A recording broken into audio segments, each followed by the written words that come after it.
الحمد لله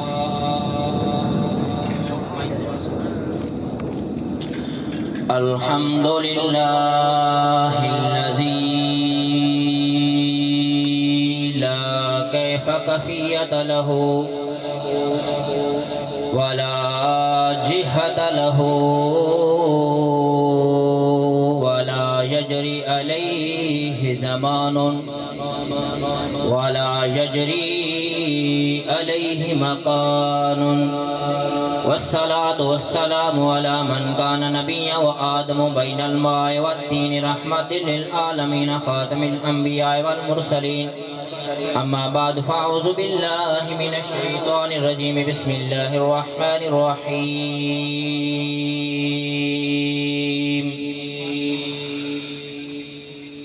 لقد جاءكم رسول من أنفسكم وقال الله تبارك وتعالى في القرآن المجيد والفرقان الحميد في مقام آخر في شان حبيبه مخبرا وآمرا إن الله وملائكته يصلون على النبي يا أيها الذين آمنوا صلوا عليه وسلموا تسليما باواز بلند محبت سے پڑھیے الصلاۃ والسلام علیک یا سیدی یا رسول اللہ وعلى آلك وأصحابك يا سيدي يا حبيب الله الصلاة والسلام عليك يا سيدي يا نبي الله وعلى آلك وأصحابك يا سيدي يا محمد رسول الله.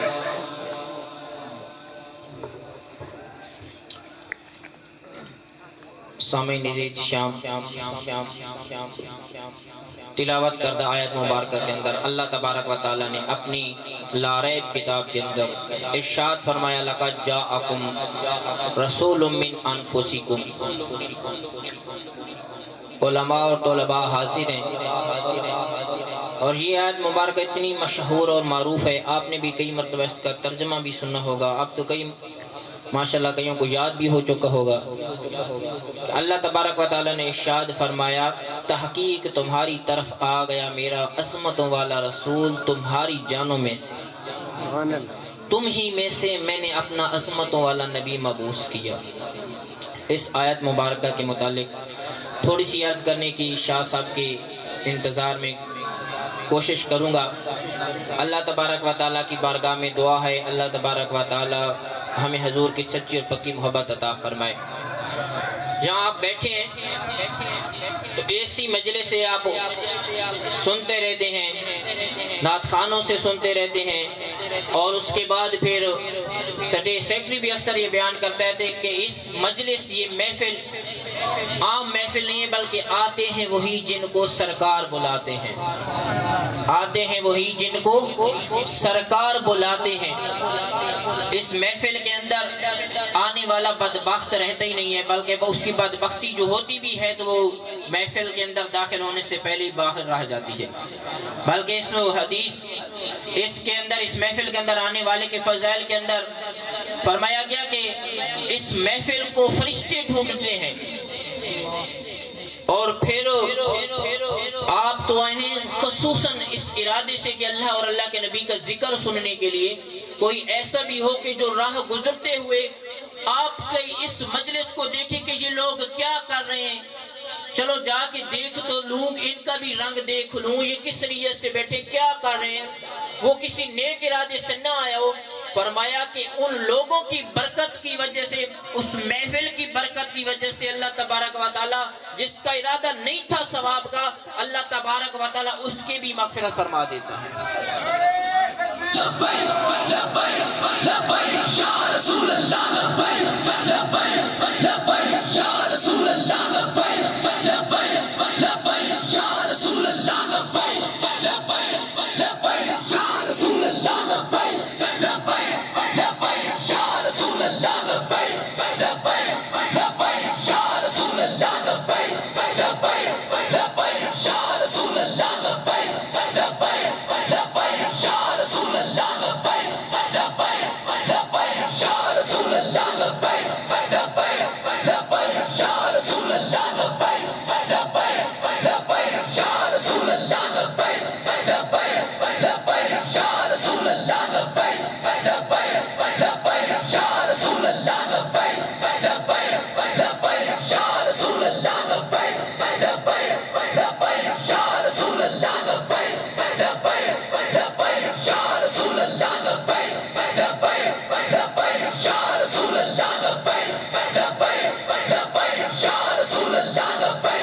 ماشاءاللہ اب اس محفل کو اور ہی اللہ تبارک و تعالی نے اپنی رحمتوں سے نواز دی اور آقا علیہ السلام کی کرم نوازی کہ حضور علیہ السلام کی آل بھی اس محفل میں شامل ہو چکے، آل رسول کی باعث کے بھی اس گھر کے اندر داخلہ ہو چکا۔ عرض کر رہا تھا کہ اس محفل کی برکتیں آقا علیہ السلام ارشاد فرماتے ہیں لا یکاد قوم یذکرون اللہ الا خفتهم الملائکۃ وغشیتهم الرحمۃ ونزلت علیہم السکینۃ وذکرهم اللہ فی من عنده۔ فرمایا کہ کوئی مجلس، کوئی محفل، کوئی قوم نہیں بیٹھتی اللہ کے ذکر کے لیے مگر کہ وہ اس مجلس، اس ذکر والی محفل کو اللہ کی رحمت اوپر سے ڈھانپ لیتی ہے۔ نازلت علیہم السکینۃ، اور اس کے بعد ان پر سکینہ نازل ہوتا ہے۔ غاشیتہم الرحمۃ ونازلت علیہم السکینۃ، اور آخری بہت ہی پیارا انعام اللہ تبارک و تعالیٰ میرے ہم اور آپ لوگوں کے لیے ارشاد فرماتا ہے وَذَكَرَهُمُ اللَّهُ فِي مَنْ عِنْدَهُ، میں نے ذکر کیا اللہ کا اور اللہ کے نبی کا آپ لوگوں کے درمیان، لیکن آپ لوگوں کا ذکر اللہ تبارک و تعالیٰ فرماتا ہے فی من عندہ، جو اس کے پاس ہوتے ہیں۔ اب اس کے بعد اور کوئی روایت سنانے کی حاجت نہیں ہے کہ جب آپ کا اور میرا ذکر اللہ کی بارگاہوں میں ہونے لگے، اس سے زیادہ اور ہم چاہتے کیا ہیں۔ اب میں اپنے موضوع کی طرف آتا ہوں۔ تلاوت کردہ آیت مبارکہ کا ترجمہ عام و فہم جو آپ نے سن رکھا ہے کہ لَقَدْ جَاءَكُمْ رَسُولٌ مِّنْ أَنفُسِكُمْ، تحقیق تمہاری طرف آ گیا میرا عظمت والا نبی تم ہی میں سے۔ اس کی ایک قرأت شاذہ، قرأت شاذہ کا مطلب ہے کہ شاذ جو کہ کبھی کبھار جس کی تلاوت کی جائے۔ جو علماء کرام جانتے ہیں کہ آپ کے سامنے تو اہم فام قرآن مجید آپ کے سامنے ہے، آپ اس کی تلاوت کرتے ہیں، لیکن روایت حضرت اماں عائشہ صدیقہ سے، روایت حضرت فاطمہ الزہرا سے اور علی شیر خدا، آپ فرماتے ہیں کہ اس آیت مبارکہ کی تلاوت، اس آیت مبارکہ کی تلاوت ہم جو بھی کیا کرتے تھے انفسکم کی بجائے آپ فرماتے تھے، ہم قرأت شاذہ میں آپ فرماتے تھے لَقَدْ جَاءَكُمْ رَسُولٌ مِّنْ أَنفُسِكُمْ، فوسکم کی بجائے انفاسکم، فا کے اوپر پیش کی بجائے زیر لگاتے تھے۔ اس کا معنی کیا ہے؟ انفس سیغہ ہے اس میں تفضیل، اس کے اندر یہ خاصیت ہے اس میں تفضیل کے اندر کہ دوسروں کے مقابلے میں اس کے معنی کے اندر زیادتی مقصود ہوتی ہے۔ اسی طرح معنی کے اندر زیادتی ہوتی ہے، مصدری معنی کی زیادتی پر یہ صیغہ دلالت کرتا ہے۔ اللہ نے فرمایا انفاسکم، اس کی قرأت انفاسکم کا معنی بنے گا کہ تمہاری طرف میرا نفیس ترین محبوب تشریف لے کے آئے، تمہاری طرف میرا نفیس ترین محبوب تشریف لے کے آیا ہے۔ نفیس کس سے کہتے ہیں؟ ہم اپنے نزدیک نفیس اس کو کہتے ہیں جو نرم و نازک، بہت ہی نرم و نازک، اور اس کو ہاتھ لگانے سے بھی ہمارا جسم کانپتا ہے، ڈرتے ہیں کہ بہت ہی نازک چیز سے میں کھیل رہا ہوں، بہت ہی نازک چیز کو چھو رہا ہوں۔ فرمایا یہ میرا محبوب بہت ہی نازک ہے، نفیس ہے، یہ ہر عیب سے، ہر محل و کچیل سے پاک ہے، اس کی ذات ہو یا صفات ہو، اس کا نام ہو یا اس کا جسم ہو یا اس کا وجود ہو، تمام تر عیب سے میرا محبوب نفیس ترین پیدا ہوا ہے۔ یہ وہ محبوب بھیج رہا ہوں جن کی نفاست کے بارے میں رب نے اعلیٰ صیغہ استعمال فرمایا کہ تم نے اعلیٰ حسین دیکھے ہوں گے، اعلیٰ جمیل دیکھے ہوں گے، اعلیٰ کمال والے دیکھے ہوں گے، اعلیٰ ہنر والے دیکھے ہوں گے، اعلیٰ نسب والے دیکھے ہوں گے، اعلیٰ ذات والے دیکھے ہوں گے، لیکن یاد رکھو میرا یہ عظمت والا نبی سب نفیسوں کا نفیس، اس لیے میں اپنے نبی کے لیے فرما رہا ہوں انفاسکم، یہ نبی سب نفیسوں کا سردار ہے۔ پھر اس کی نفاست کا کیا خیال رکھنا؟ فرمایا اس نبی کی نفاست کا خیال تم نے یہ رکھنا ہے کہ جب اس تم نفیس کی بارگاہ میں آؤ تو بھی صدقہ دے کر آیا کرو۔ اس نفیس کی بارگاہ میں آؤ تو ایسے نہ آؤ کہ جس طرح تم عام دوسرے بادشاہوں کی بارگاہ میں آتے ہو. فرمایا یہ نفیس کس طرح ہے؟ فرمایا نفیس اس طرح ہے کہ میرے محبوب کی بارگاہ میں حاضر ہو تو صدقہ دے کر آیا کرو، تاکہ تم سے محبوب کی بارگاہ میں اگر کوئی بے ادبی سرزد ہو بھی جائے تو تاکہ تمہارے اس صدقے کے طفیل اللہ تبارک و تعالیٰ تمہاری اس خطا کو معاف فرما دے. اس کی بارگاہ میں بیٹھنے کا ادب سیکھو، اس سے کلام کا ادب سیکھو، اس کی بارگاہ میں آنے کا ادب سیکھو، اس سے کلام کرنے کا ادب سیکھو، اس سے گفتگو کرنے کا ادب سیکھو. فرمایا یہ نفیس نفیس نفیس ترین محبوب ہے جس کی بارگاہ میں آنے سے، جس کی بارگاہ میں جانے سے ادب کوئی صحابہ نہیں سکھاتے، ابو بکر نے نہیں سکھایا، عمر نے نہیں سکھایا، علی نے نہیں سکھایا، عثمان نے نہیں سکھایا، بلکہ اس نفیس ترین محبوب کی بارگاہ کے آداب خود عرش کا خدا سکھاتا ہے، خود عرش کا خدا سکھاتا ہے کہ اس کی بارگاہ میں آنے کا یہ طریقہ اور یہ انداز اختیار کرو. صحابہ اکرام بیٹھے تھے تو آپ کی آواز آقا علیہ السلام کی آواز سے بلند ہو گئی، فوراً جبریل امین حاضر ہو گئے. کیمرے والے بھائی سے تھوڑی سی گزارش، اگر سیٹ پہ آپ لگا دیں تو مہربانی ہوگی، آنکھوں میں لگ رہا ہے. فرمایا تھوڑی سی آواز بلند ہو گئی، فوراً جبریل امین آ گئے. فرمایا اے صحابہ کی جماعت، اپنی آوازوں کو نبی کی آواز پر بلند نہ ہونے دو کہ کہیں تمہارے اعمال کو تباہ کر کے رکھ دیا جائے اور تمہیں خبر تک ہی نہ ہو. یہ محبوب، یہ نفیس ترین محبوب ہے، بھلا کوئی محبوب ہی اپنا کسی کو دیتا ہے؟ یہ وہ محبوب ہے جس کو میں نے اپنے محبوب کو تمہارے سامنے ظاہر کیا ہے، میں نے تمہاری اندر بھیجا ہے. اس کا خیال رکھنا ہے کہ کہیں اس کی بارگاہ کی بے ادبی سے اپنے انام اعمال کو نہ تباہ و برباد کر بیٹھو. آج آپ اس محبوب کی محفل میں آئے ہوئے ہیں کہ جس کے آداب محفل کے میرا رب سکھاتا ہے. اس لیے محبت سے بیٹھے کہ محبت سے آنے والوں کے کشکول آقا خالی نہیں لوٹاتے. یہ وہ در ہے جس در سے منگتے کو خالی نہیں لوٹایا جاتا. یہ وہ عظمت مصطفیٰ، یہ وہ شان مصطفیٰ ہے جس کے سلیقے اور آداب اللہ تبارک و تعالیٰ سکھاتا ہے. اور اس شان، اس عظمتوں والے، شانوں والے نبی کی پاکی طہارت جس قرآن میں رب نے ارشاد فرمائی، تمام تر بلندیاں ارشاد فرمائی، تمام تر عظمتیں ارشاد فرمائی، ان کے غلاموں کی صفتوں کو بیان فرمایا، ان کے غلاموں کے مراتب کو، حتیٰ کہ کوئی کسی نے 1 منٹ کی دین کی خدمت میں نوکری پیش کی اور وہ شہید ہو گیا، اللہ نے فرمایا اس شہید کو بھی تم مردہ گمان نہ کرو. یہ جو اللہ کی راہ میں اپنا سر کٹا رہا ہے، فرمایا اس کو بھی مردہ گمان نہ کرو بلکہ یہ زندہ ہے. اللہ کی بارگاہ میں ایسا زندہ ہے کہ جس کو اللہ رزق بھی عطا فرماتا ہے. اللہ کی بارگاہ میں یہ زندہ ہے، تمہاری مجال ہی نہیں کہ تم ان کو مردہ گمان کرو.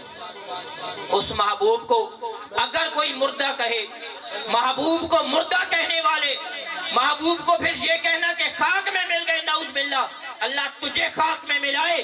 اللہ تبارک و تعالیٰ نے اپنے پیارے محبوب کی شان، اللہ تبارک و تعالیٰ کے محبوب نے ارشاد فرمائی کہ ان اللہ حرم علی الارض ان تاکل الاجساد الانبیاء، کہ اللہ تعالیٰ نے زمین پر حرام کر دیا کہ وہ انبیاء کے جسموں کو کھائے.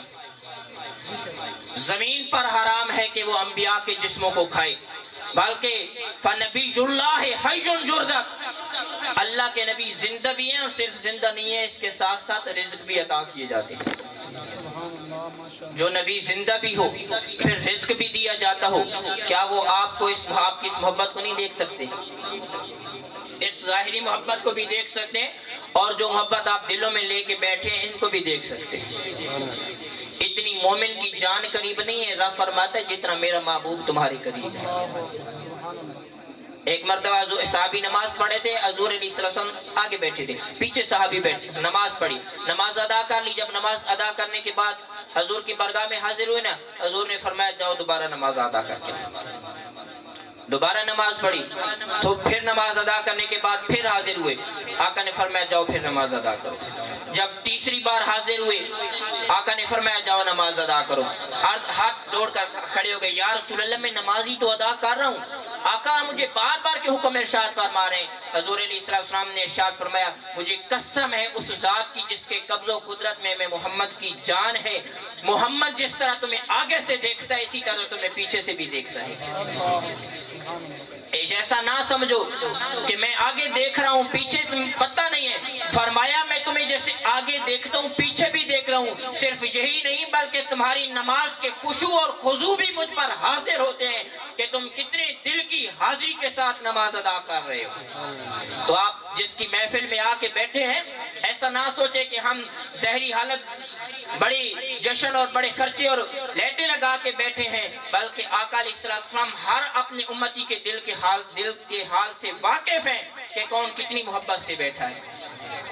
اس محبت والے عظمت والے نبی علیہ السلام آقا علیہ السلام ارشاد فرماتے تم روئے زمین پر جہاں کہیں بھی رہو، جہاں بھی رہو میری ذات پر درود شریف کی کثرت کرو. تم جہاں سے بھی روئے زمین سے درود پڑھو گے تمہارا درود پاک پڑھنا مجھ تک پہنچتا ہے، بلکہ جو محبت سے پڑھتا ہے اس کا خود میں اپنے کانوں سے درود سماعت کرتا ہوں. یہ آقا کی سماعت کا عالم ہے. کیوں نہ ہو کہ اس کے فرشتے کی باری آئے نا کہیں کہ فرشتہ سن لیتا ہے تو تم بھی مان جاؤ گے، سب میں بھی مان جاؤں گا، سارے مان جائیں گے. ہاں جی فرشتہ سن کے حضور کو پیش کر دیتا ہے کہ آپ کی ذات پر فلاں بن فلاں نے درود پڑھا ہے. یہ شان ہے خدمت گاروں کی، میرے آقا کا عالم کیا ہوگا. جب یہ فرشتہ جو ایک نوکر ہے جس کی ڈیوٹی ہے آقا کے دربار پر جو نوکری کر رہا ہے اس کی سماعت کو تو مان لیا ہر ایک نے کہ وہ سن لیتا ہے، پھر اللہ آقا کی بارگاہ میں پہنچا بھی دیتا ہے. لیکن جب آقا کی باری آتی ہے کہ آقا سن رہے ہیں تو پھر آدھی امت کے منہ ٹیڑھے ہو جاتے ہیں. یہ کیا کرنے والی بات ہوئی؟ بلکہ نبی کو تو فرشتے پہنچاتے ہیں، نبی کو تو فرشتے سن کے پہنچاتے ہیں. چلو یہی مان لیا کہ آپ کہتے ہیں فرشتے پہنچاتے ہیں. فرشتوں کے پہنچانے سے اگر آپ اللہ کے رسول کے علم کی نفی کرتے ہیں، اگر آپ کہیں کہ فرشتہ پہنچائے تو پھر نبی کو پتہ نہیں ہے، تو پھر جو تیرے نام اعمال فرشتے لکھ رہے ہیں اور صبح و شام اللہ کی بارگاہ میں حاضر کرتے ہیں یا قیامت کو رب کی بارگاہ میں حاضر کریں گے، یہ بھی تو فرشتے رب کی بارگاہ میں پہنچائیں گے. اگر فرشتے کے لکھنے سے اللہ کے علم کی نفی نہیں ہوتی تو پھر فرشتے کے سننے سے اور خبر دینے سے میرے مصطفیٰ کے علم کی بھی نفی نہیں ہوتی. نعرہ تکبیر، نعرہ رسالت، نعرہ حیدری، عظمت مصطفیٰ، شان مصطفیٰ. اگر فرشتے کے پہنچانے سے اللہ کے علم کی نفی نہیں ہوتی تو پھر فرشتے کے پہنچانے سے میرے آقا کے علم کی بھی نفی نہیں ہوتی. یہ میرے آقا علیہ السلام کو اللہ نے اتنی سماعت کی طاقت عطا فرمائی. ہاں یہ ہم کہتے ہیں کہ اللہ کی جتنی بھی طاقتیں ہیں جتنی بھی قدرتیں ہیں وہ ساری کی ساری ذاتی ہیں، ساری کی ساری ذاتی ہیں. علماء کرام بیٹھے انہوں نے پڑھا ہے، کئی کتابوں میں پڑھا ہے کہ انسان کی جو بھی طاقتیں ہیں قدرتیں ہیں جو بھی صفات ہیں ان کو اللہ کی صفات کے ساتھ کسی قسم کی مماثلت نہیں ہے. اللہ کی صفات کے ساتھ کسی قسم کی مماثلت نہیں ہے. میرے آقا علیہ السلام کی اللہ تبارک و تعالیٰ نے آج ہم کہنا حضور زندہ ہے تو ہم پہ اعتراض ہوتا ہے یار قرآن کہتا ہے کل نفس ذائقۃ الموت. کیا کہتا ہے؟ سارے بول رہے ہیں. کم از کم ایک لفظ ایک جز تو قرآن کا یاد ہو جائے. کیا فرماتا ہے؟ کل نفس ذائقۃ الموت. اور آپ کہہ رہے ہیں نبی زندہ ہے.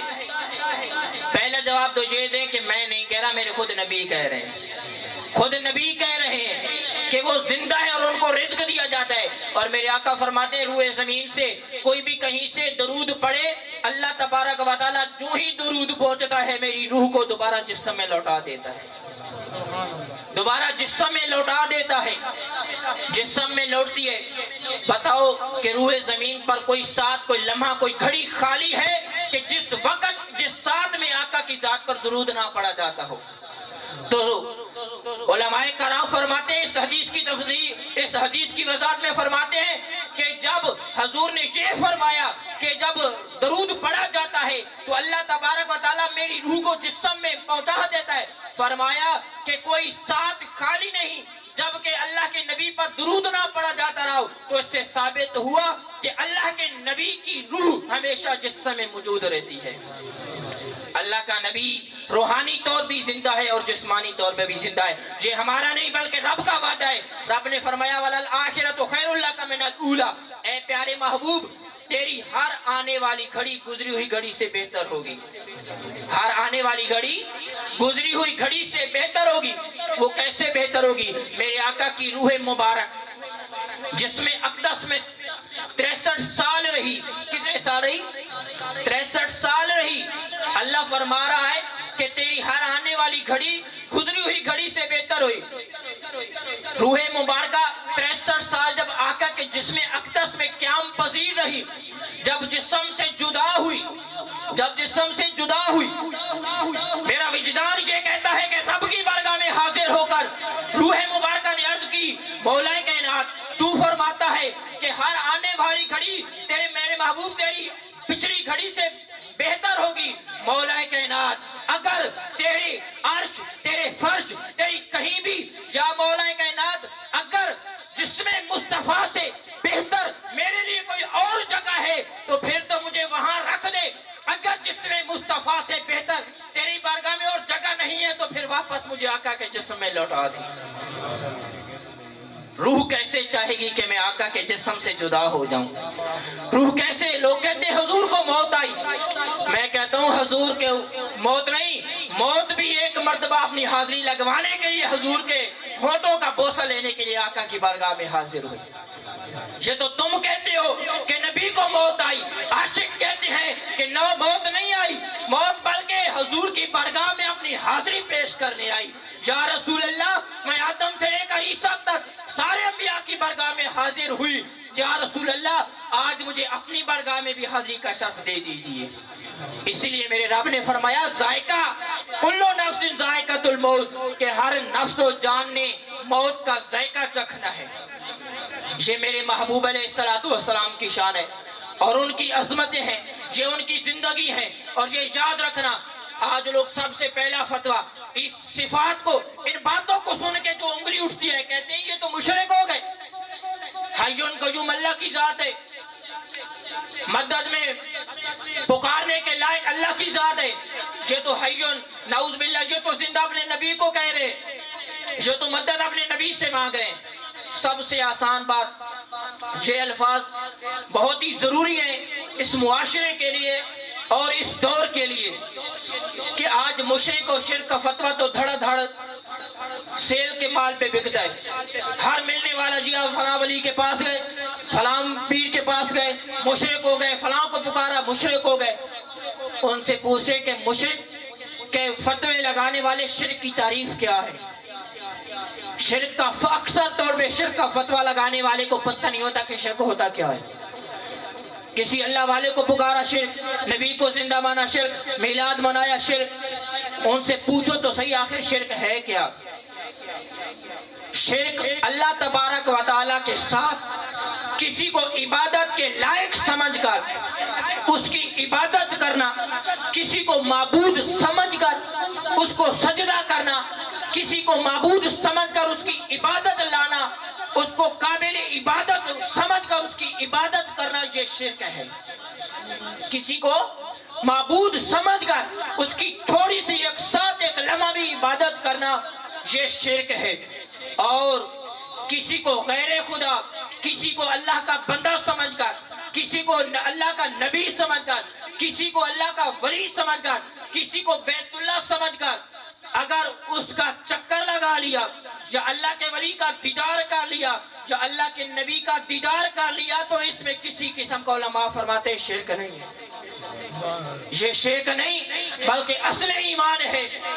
اللہ کے محبوب کی بارگاہ میں صحابہ حاضر ہوتے تھے اور اپنی التجائیں پیش کرتے۔ صحابی نابینا صحابی حضور کی بارگاہ میں حاضر ہوئے، یا رسول اللہ آنکھوں میں نور نہیں ہے، کرم کر دیجئے۔ اللہ کے نبی نے فرمایا تو پھر ایسا کیجئے کہ اچھی طرح وضو کر کے 2 رکعت نماز نفل ادا کیجئے، نوافل کے بعد اللہ کی بارگاہ میں میرے وسیلے سے دعا مانگیے، میرے وسیلے سے دعا مانگیے۔ صحابہ فرماتے ہیں جب اس صحابی نے اللہ کی بارگاہ میں حضور کے وسیلے سے دعا مانگی، دعا ختم ہوئی, اللہ تبارک و تعالیٰ نے اس صحابی کی آنکھوں کی بینائی واپس لوٹا دی.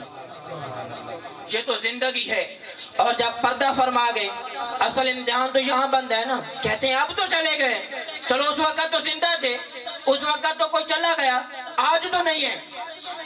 حضرت امام احمد بن حنبل, امام حاکم طبرانی اس حدیث کو نقل کرتے ہیں, فرماتے ہیں حضور کے وصال کے بعد ایک شخص آیا, حضور کی قبر انور پر حاضر ہوا اور حضور کی قبر کو لپٹ گیا, محبت سے لپٹ گیا, محبت پیار کرنے لگ گیا. تو اوپر سے ایک آدمی آیا, اس نے کندھے پر ہاتھ رکھا اور کہنے لگا اتدری ما تسرعو, کیا تم جانتے ہو کہ تم کیا کر رہے ہو؟ یہ سوال کیا کہ تم کیا کر رہے ہو, تم نے قبر انور کو لپیٹ لیا ہے. فرماتے ہیں کہ جب انہوں نے پیچھے مڑ کر دیکھا تو انہوں نے جب دیکھا تو وہ حضرت ایوب انصاری صحابی رسول تھے, اور اوپر کھڑا شخص وہ مروان تھا. جب مروان نے دیکھا کہ یہ قابل صحابی حضرت ایوب انصاری ہے تو مروان کانپ گیا. تو وہ ایوب انصاری کہنے لگے ہاں میں جانتا ہوں میں کیا کر رہا ہوں, اور بے شک میں یہ بھی کہتا ہوں کہ میں اللہ کے نبی کے پاس آیا ہوں, میں کسی پتھر کے پاس نہیں آیا, میں کسی پتھر کے پاس نہیں آیا, بلکہ میں اللہ کے نبی کی بارگاہ میں حاضر ہوا ہوں. یہ وہ بارگاہ ہے جس کی بارگاہ میں التجاؤں کو پیش کرنا 1400 سال گزر جائیں اس کے بعد بھی التجاؤں کو پیش کرنا, یہ عقیدہ آج آپ کو فخر کے ساتھ اس زمانے میں جینے کا حق ہے. خدا کی قسم جماعت اہل سنت کا عقیدہ ایوب انصاری کا عقیدہ ہے, صحابہ کا عقیدہ ہے کہ نبی وہ ہے جو صرف دنیا میں ہی حاجتیں پوری نہیں کرتا بلکہ جب دنیا سے چلے بھی جائیں تو اپنی امت کی حاجت روائی کو پہنچ جاتے ہیں. وہ نبی ہی کیسا کہ جو دنیا زندگی ہو, جو اپنی وصال سے پہلے امتی کی حاجت روائی کرے اور پھر لاوارث چھوڑ دے. یہ آمنہ کے لال کی نہیں, بلکہ آمنہ کا لال تو وہ ہے کہ پیدا ہونے سے پہلے بھی جن کے وسیلے انبیاء پیش کر کے گئے ہیں. ٹھیک ہے آپ کہتے ہیں کہ اب چلے گئے, ٹھیک ہے چلے جانے کا اگر معنی یہ ہے کہ اب دنیا میں ظاہری طور پر نظر نہیں آتے, تو میں پوچھتا ہوں کہ ولادت سے پہلے بھی تو آقا ظاہری طور پہ نظر نہیں آتے تھے. لیکن تاریخ کھول کے دیکھیے, کہیں بھی اگر کسی جگہ پر بھی مشکل پیش آئی, عام تو عام اگر انبیاء کو بھی مشکل پیش آئی, اگر تمام مخلوقات کے باب آدم کو بھی اگر تکلیف اگر حاجت پیش آئی تو اس وقت انہوں نے بھی اپنے بیٹے محمد کا وسیلہ پیش کیا. آپ فخر سے کہہ سکتے ہیں کہ ہم تو اپنے باب آدم کے طریقے پہ چل رہے ہیں. آج آپ کہتے ہیں کہ نبی موجود نہیں, بتائیے جب آدم نے اپنی توبہ کا وسیلہ پیش کیا تھا اس وقت نبی کہاں تھے؟ ہم اس نبی کے امتی ہیں. آپ کو یہ یادونا اور تدونا سے ڈرایا ہوا ہے, یہ سنیو آپ تدونا یادونا یہ سارا اللہ کو ساتھ کسی غیر کو پکارتے ہو. اللہ تبارک و تعالیٰ کا قرآن گواہ ہے, فرماتا ہے کہ والمومنون والمومنات, کہ مومن اور مومنات بعضهم اولیاء بعض, کہ یہی مومن بعض کے مددگار ہیں. اگر یہ سلسلہ دیکھا جائے کہ جی مدد نہیں کرنی, اگر کسی کو مدد کے لیے پکارو گے یا مدد کسی سے طلب کرو گے تو یہ شرک ہو جائے گا. یہ بات یاد رکھیں کہ شرک اللہ کے ساتھ کسی کو بھی, چاہے نبی ہو یا غیر نبی ہو, ولی ہو یا غیر ولی ہو, کسی کو بھی اللہ کے ساتھ عبادت کے لیے ٹھہرانا یہ شرک ہے. کسی سے اگر مدد مانگنے کو آپ شرک کہتے ہیں, حضور کی بارگاہ میں سینکڑوں مرتبہ صحابہ حاضر ہو کر اپنی حاجت پیش کی ہے اور اللہ کے نبی نے ان کی حاجت روائی بھی کی ہے. اور صرف حضور کی بارگاہ میں نہیں بلکہ اولیاء کی بارگاہ میں بھی امت کا یہ طریقہ چلا رہا ہے کہ اپنی حاجتوں کو لے کر اولیاء کرام کی بارگاہ میں حاضر ہوتے ہیں, اور اولیاء کرام باذن اللہ کی دی ہوئی طاقت سے اپنے ولیوں کی, اپنے امت کی, اپنے بندوں کی اللہ تبارک و تعالیٰ مدد فرماتا ہے. تو اللہ تبارک و تعالیٰ ہمیں اس عقیدے پہ زندگی اور موت عطا فرمائے, اور اپنے عقیدوں کو اپنے نفس کی شرارت اور حلاوت کے نقطہ نظر پر نہ بنائیے کہ جیسا نفس نے چاہا، جس کے پاس بیٹھنے کو نفس نے کہا، جس کی تقریر سننے کو نفس نے کہا، جہاں سے حلوہ کھانے کو نفس نے کہا، بس کھا لیا، پی لیا، سن لیا. نہیں، بلکہ عقیدہ وہ بنائیے جو آمنہ کے لال نے سکھایا. عقیدہ وہ بنائیے جو آمنہ کے لال کے صحابہ نے سکھایا.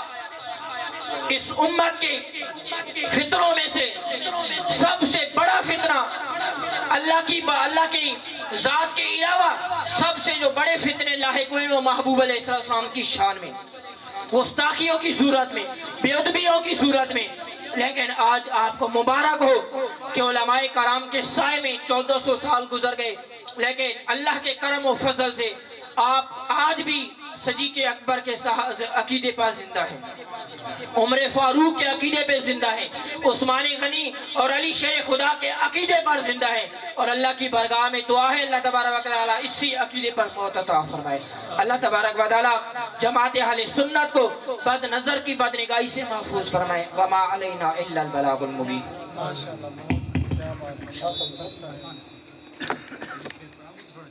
تمامی آباب